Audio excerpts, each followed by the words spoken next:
بسم اللہ الرحمن الرحیم۔ علم نور ہے۔ دنیا کا پہلا قتل کس نے کیا؟ قابیل نے حابیل کا۔ علم الحساب کا آغاز کس نے کیا؟ حضرت ادریس علیہ السلام نے۔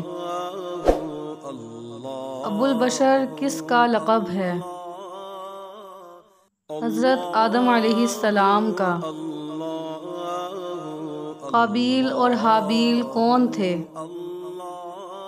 حضرت آدم علیہ السلام کے بیٹے۔ اسلام کے پہلے مؤذن کون تھے؟ حضرت بلال رضی اللہ عنہ۔ دنیا کے دوسرے پیغمبر کا نام کیا تھا؟ حضرت شیس علیہ السلام۔